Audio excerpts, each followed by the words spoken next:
안녕하십니까. GBS 청취자 여러분, 그리고 매일 복음 형제 자매님들.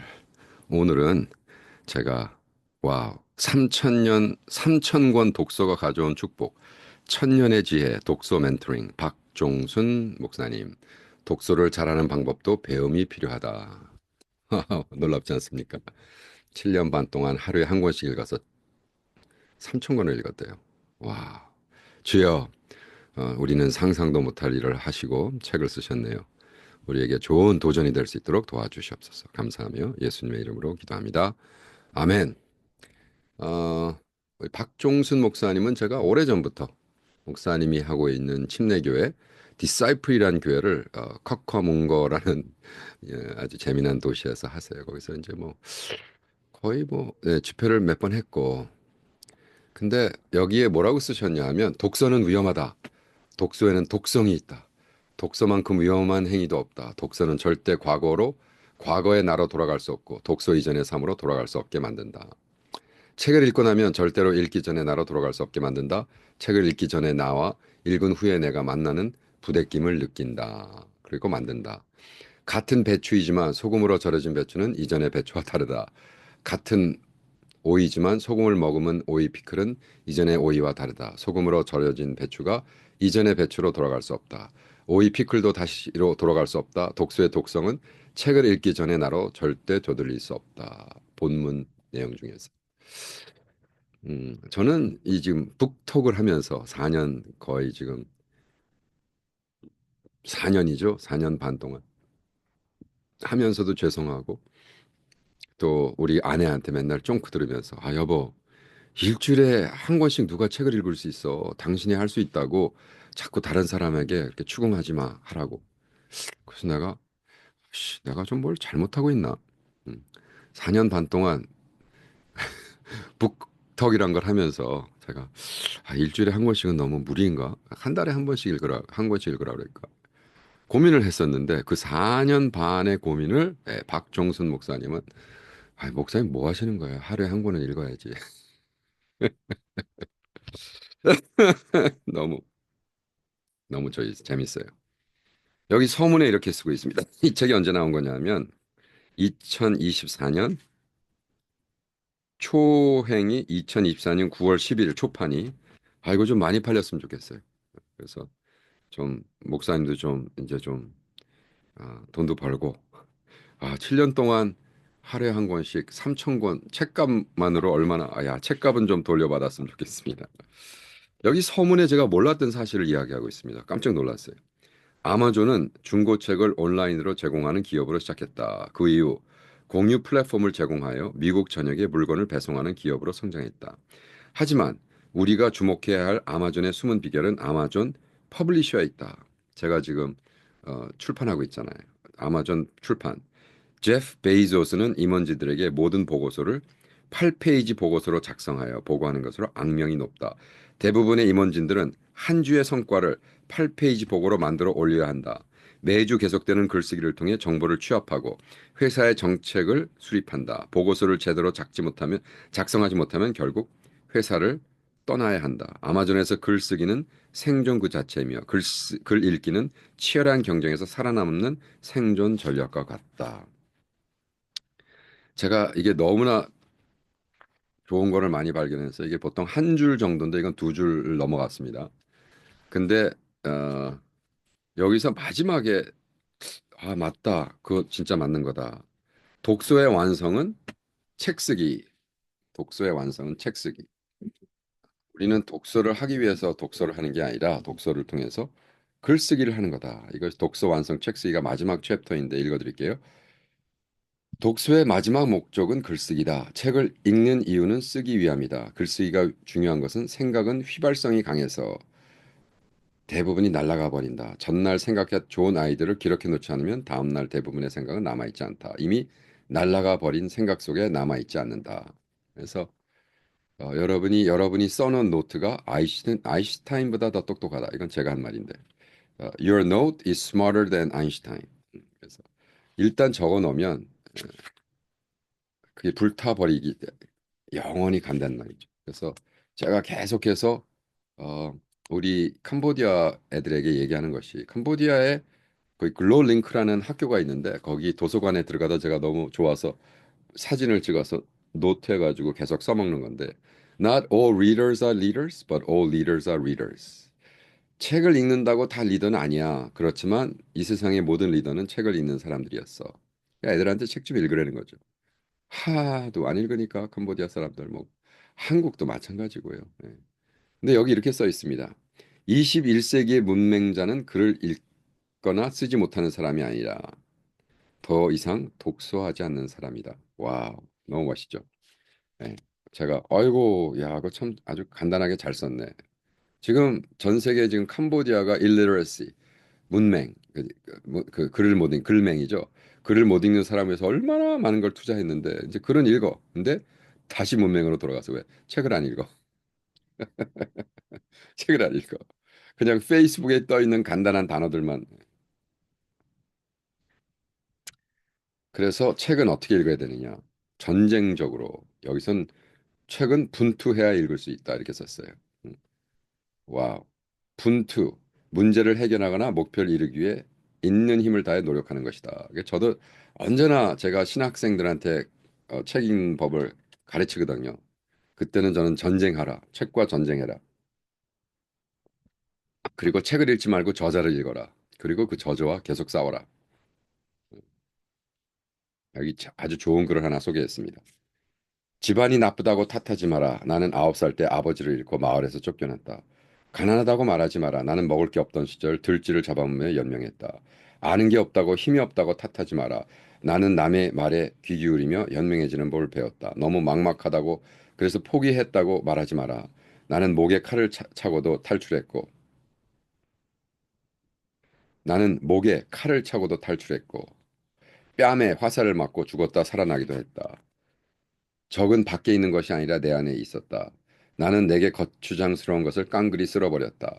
나는 나를 극복하는 순간 나는 칭기스칸이 되었다. 와우.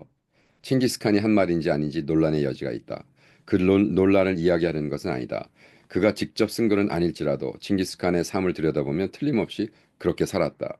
그의 삶은 분투였다라고 얘기하면서 좀 책도 좀 이렇게 분투하는 마음으로 읽으십시오. 아, 좋은 글입니다. 이 글에서 참 배울 게 많았어요. 세상에서 가장 귀한 세 가지의 금이 있다고 합니다. 황금, 소금, 지금. 너무 재밌죠? 황금, 소금, 지금. 이거 갑자기 소금은 왜? 그랬더니 황금은 우리에게 엄청난 부를 준다. 소유하면 좋지만 누구나 소유할 수 없는 것은 아니다. 요즘 뭐 금이 아운스에 뭐예요? 3,000불 있죠, 3,000불. 그죠? 그러니까 금 이만한 이거 모아놓은 사람들은 그죠? 금bar 그걸 바라 그러죠.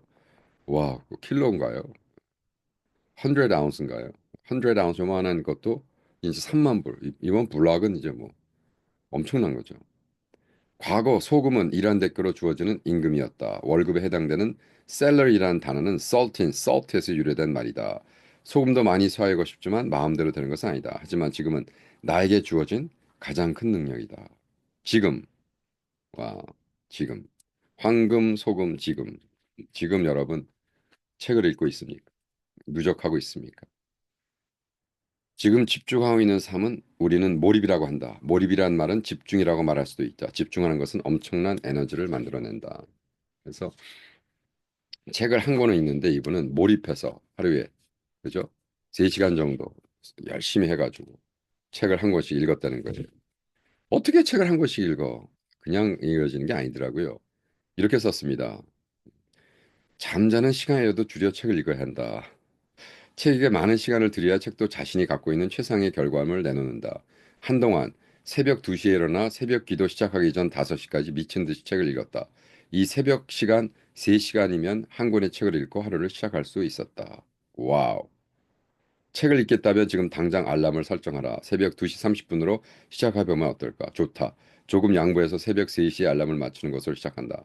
그 정도 결단이면 충분하다. 포기하지 말고 끝까지 건승과 분투를 기대한다. 와, 할 수 있습니까, 여러분? 저는 일주일에 한 번 읽으라는 도전도 막 아유 미안한 마음으로 했는데 내가 너무 제 독자들을 좀 무시했나? 좀 독자들 무시했나? 하루에 한 권씩 읽으세요 할까? 저도 못하니까. 제가 1년에 100권 정도는 읽은 적이 있어요. 1년에 100권. 1년에 100권이면 한 3일, 그죠? 365일이니까 한 3일 반 정도에 한 권씩 읽었을 때가 있었어요. 요즘은 그렇게 얘기 안 하거든요. 왜냐하면 요즘은 제가 일주일에 한 권씩 책을 씁니다. 그런 의미로는 여러분 1년에 한 권씩은 책을 써야 되냐 뭐 이렇게 좀 도전해 볼까요? 일주일에 한 권씩은 못 써도 1년에 한 권은 써야 돼. 음. 왜 독서의 마지막 목적은 뭐야? 글쓰기다 이렇게 써 있잖아요. 여기 독서와 소통이라는 섹션에서 좋은 글을 발견했습니다. 목사님이 이렇게 쓰고 있습니다.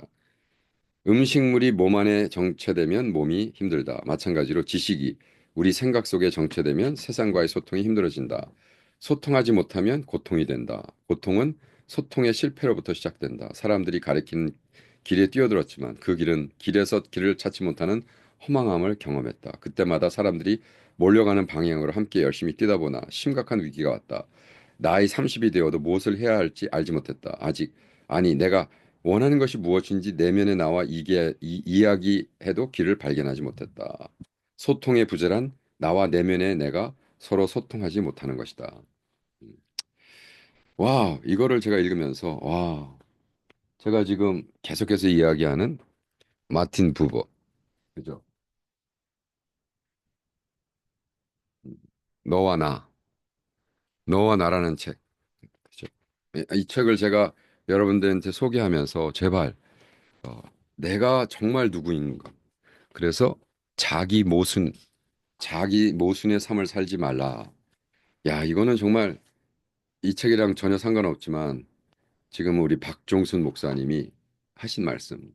넓은 길에서 자기를 찾지 못하는 허망함. 자기 안에 있는 내면의 길을 찾지만은 결국 나와 내면의 나를 통하게 하는 소통이 무엇인가? 마르틴 부버를 읽고 그랬나? 여러분, 조그만 오솔길을 걷다가 왼쪽이냐 오른쪽이냐. 라버 프로스트의 나는 선택되지 않은 길을 가겠다. 많이 갖지 않은 길. 뭐 이런 것.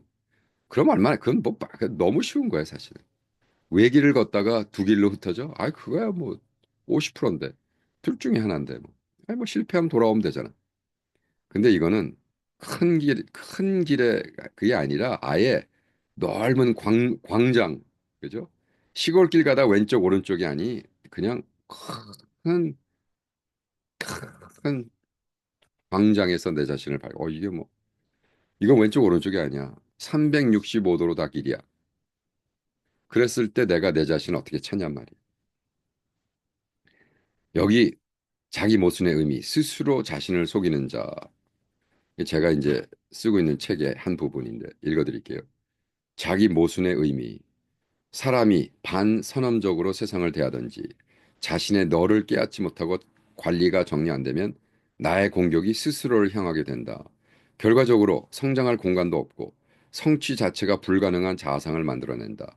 이 불가능의 자아상이 나의 안에 나를 공격하기 시작하고 관계적도 아닌 그리고 현존하는 것도 아닌 자기 모순에 머무르게 된다.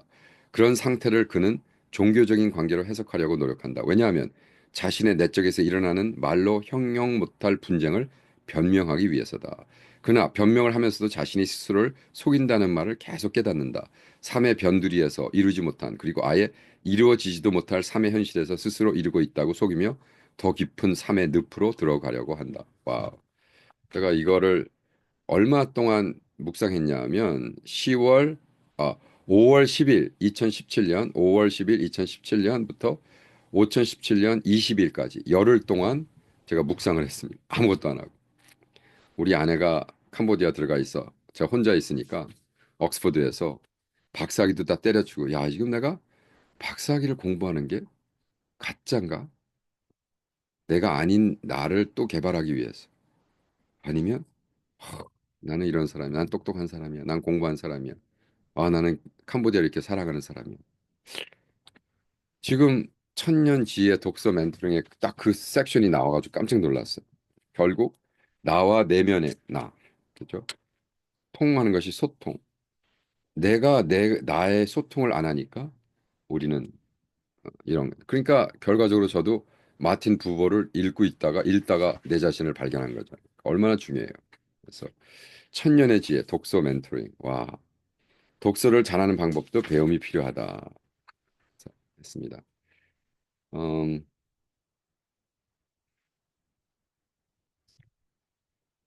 유대인들에 대한 시선, 그가 유대인의 역사를 읽으면서, 그죠?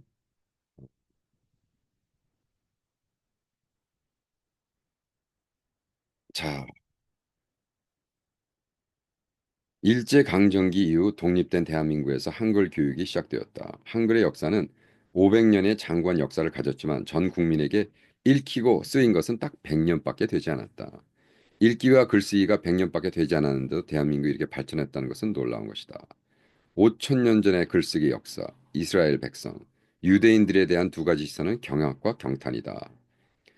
자, 전 세계에서 모든 분야에서 우수한 결과물을 만들어낸 빌견은 성경이다. 글이 있었다.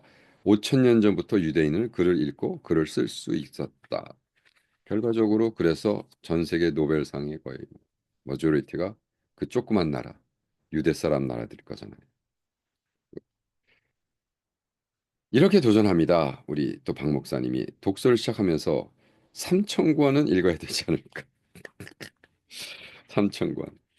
와우. 음. 왜냐하면 메이저 리그에서 3천 안타의 주인공이 나타났다. 아유, 어, 안타도 3천 번 칠 수 있는데 책은 3천 권 읽어야 되지 않는가? 3천 권의 책을 지난 7년 동안 읽었다. 3천 권의 책은 글과 말로 표현하기 어려운 수많은 이야기거리를 선물로 주었다. 이 책은 3천 권 독서가 준 선물에 대한 조그만 답례다. 와, 녹음이 시작됐는데 왜 저렇게 밖에서 떠드는지 제가 잠깐 창문을 닫고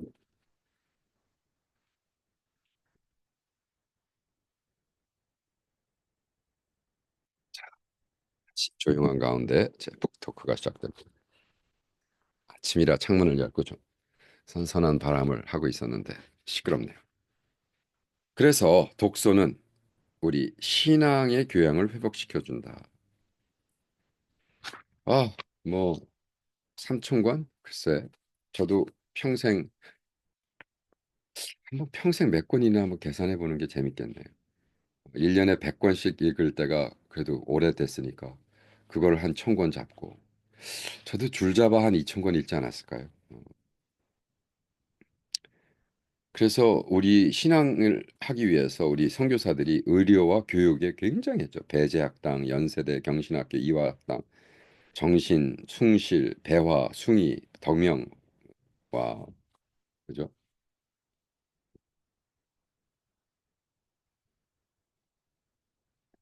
그래서 읽는 것에 소명을 잃었다면 다시 한번 읽기의 소명을 회복해야 하는 때가 있습니다. 독서는 문제를 품게 합니다. 사람마다 독서하는 동기가 다르지만 나는 교회를 개척한 이후 발생하는 여러 가지 문제 때문에 독서를 시작했다. 개척교회는 어렵다. 이렇게 많은 어려움이 있었다는 것을 미리 알았다면 교회를 개척하지 않았을 것이다. 제가 그 목사님 개척교회를 다녔거든요. 그래서 설교했거든요. 아이고, 목회자로서 거기 이민 목회. 장난 아니죠. 이런 에피소드가 있었어요. 그러니까 너무 참 안타까운 얘기인데.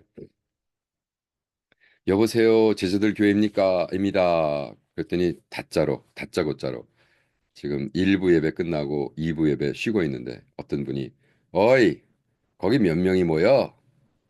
아, 네, 혹시 전화 주신 분 누구인지 알 수 있을까요? 어이, 거기 몇 명이나 모이냐고 교회 아니야? 아, 네, 교회 맞습니다. 어떻게 도와드릴까요? 아, 몇 명이냐 모이냐고 묻는데 말 귀 참 못 알아듣네. 뚜뚜뚜뚜. 누가 그런 전화를 교회에 걸었대요. 어이, 그게 몇 명이나 모여? 깡패야?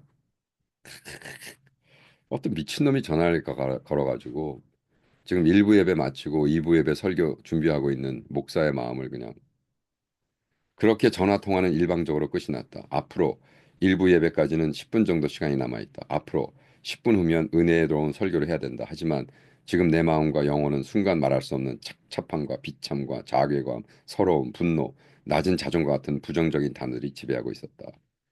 난 순간 어이 말귀를 못 알아듣는 사람이 되었다. 너무 당황스럽기도 황당하기도 했다. 개척 이후 황당한 전화를 많이 받아보긴 했지만 오늘 아침 받은 전화가 가장 당황스럽게 느껴졌다. 난 지금까지 몇 명이나 끌어모아야 했나? 그분은 대략 몇 명이나 모이면 관심을 갖고 교회에 출석을 하셨을까? 이런 전화를 받고 나면 설교하기가 힘들다. 자존감이 상하고 마음이 어렵다. 성도들이 아멘 하지도 않으면 설교를 못해서 혹은 작은 교회여서 내가 부족해서 등등 온갖 생각으로 나 자신을 괴롭히기 일쑤다. 이런 미친 거지 같은 사람이 있단 말이야, 이민사회에. 교회 전화를 걸어서 어이 몇 명이나 모이냐? 깡패야 너? 하, 저는요, 제가 멘토해주는 젊은 목사 중에 하나가 목사님 저 이제 목회 그만둬야 될 것 같아요. 왜? 10년 했는데 500명 이상을 제가 브레이크트루가 안 되네요. 와, 야, 예수님은 12명 갖고 3년 했는데 10년 뒤에 500명이면 크네. 그 정도면 행복하고 잘 할 수 있는데 이 교회 성장하이라는 거지 같은 마귀한테 온 프린스플이 뭐야? 네. 잘하고 있는 사람을 이렇게 자존감을 낮게 만들어 버린다. 누가 그랬어요? 그죠?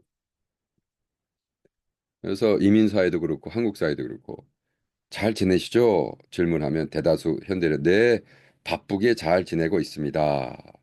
바쁘게 지내는 것이 잘 지내고 있는 것이란 성립 등식이 성립되었다. 바쁘게 속도감 있게 지내지 못하면 마치 잘못 지내고 있는 것 같은 불안감이 현대에게 지배한 지 오래되었다. 단순히 바쁘게 속도감 있게 산다는 것은 꼭 잘 사는 건 보장은 없다. 한병철 교수는 피로 사회에서 예, 단순한 분주함은 어떤 새로운 것도 낳지 못한다고 지적했다. 와, 피로 사회. 영어로 제가 책을 갖고 있고 아직 못 읽었는데 독일 말로 먼저 썼던가 그렇죠, 이 책. 문학과 지성사네요. 문학과 지성.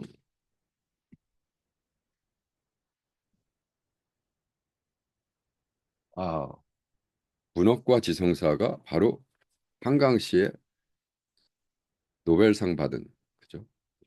아, 대단하네.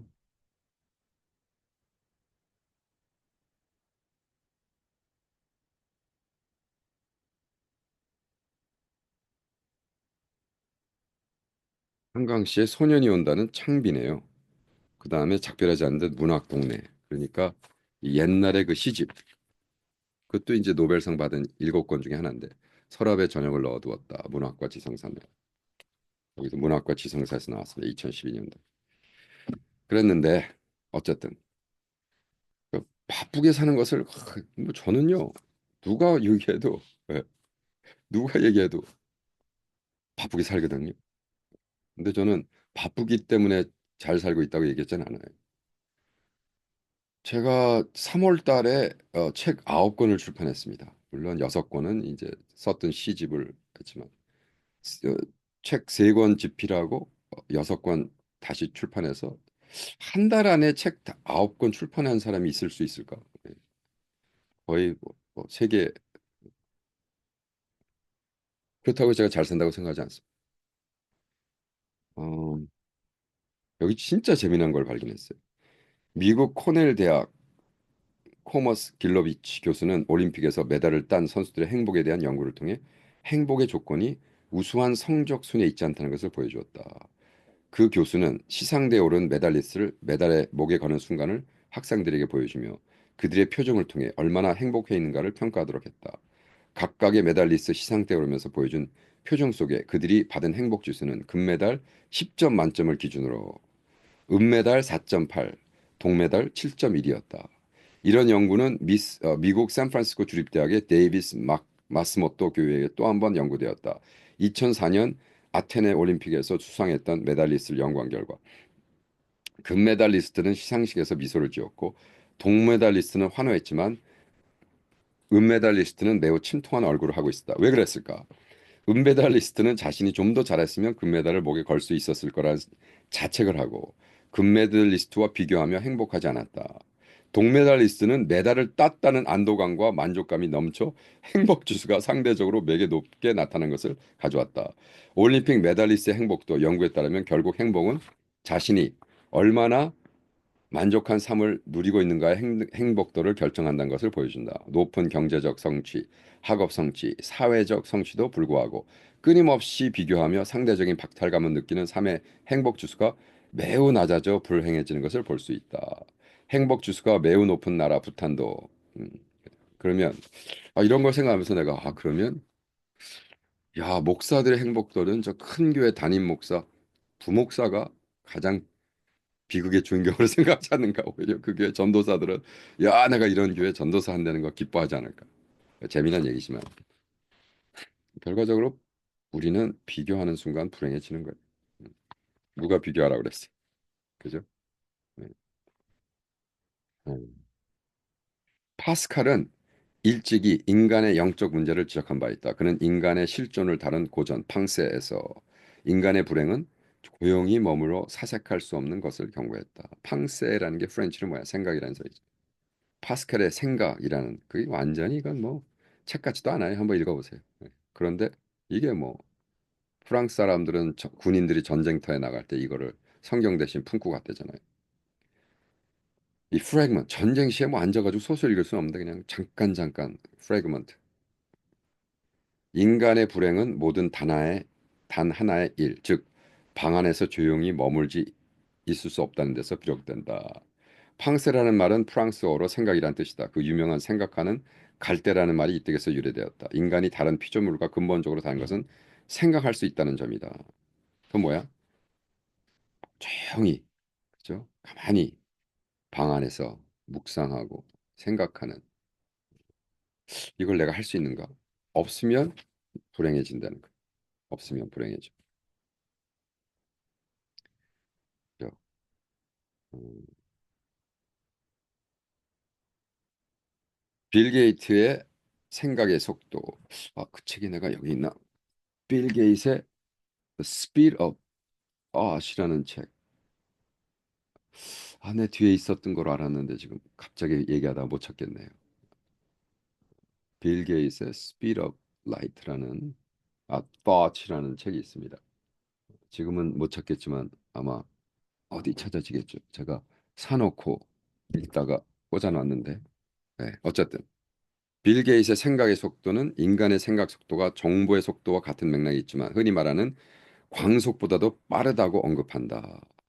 이 세상에 가장 빠른 것이 빛의 속도라 하잖아요. 근데 빌 게이츠는 그렇게 생각하지 않아요. 아니야. 생각의 속도가 더 빨라. 자, 마무리합시다. 야, 이거로 북톡을 한 두 개는 더 해야 되는. 근데 내가 또 다른 책 제가 소개할 게 많아가지고 더욱이 제 시집을 다 하나씩 소개해야 되기 때문에 이것을 마무리하는데 오늘 한 번으로 독서는 기독교 영성 형성의 기초다. 독서만이 기독교 영성의 기초는 아니자. 하지만 독서 없는 기독교 영성은 없다. 여러분 자꾸 영성 영성 하고서 한국 사람들을 뭐 기도하면 된다 그러고 자꾸 기도 영성. 제가 한강 씨 책을 좋다고 그랬더니 당신 빨갱이야라고 물어보는 무식한 저런 아이고 학자들. 아니 한강 씨 책을 좋아해서 빨갱이가 되면 그러니까 우리는 이런 상식적인 사고조차도 못하는 그죠? 이 책의 138쪽에 독서는 우리에게 상식적인 사고와 지적 동의를 우리가 경험할 수 있도록 해준다. 결국 기독교의 영성은 개인의 체험과 경험에 갇혀 있는 것이 아니라 공동체에서 모든 사람에게 함께 경험할 수 있는 영성이 되어야 한다. 영성이란 자기 개선을 위한 방법이나 기법 또는 프로그램이 아니라 하나님과의 사랑의 관계이며 그 관계가 우리의 존재를 형성해 준다. 형성이나 혹은 영성 훈련의 행위는 모든 관계적 존재가 되는데 목적이 있다. 가장 기본이 되는 관계는 하나님과 나의 관계이며 영성이란 결국 하나님이 원하신 대로 쓰임 받게 되는 변화이다. 할렐루야.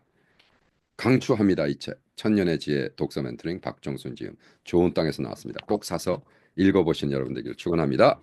자, 다음 북독에 뵙겠습니다.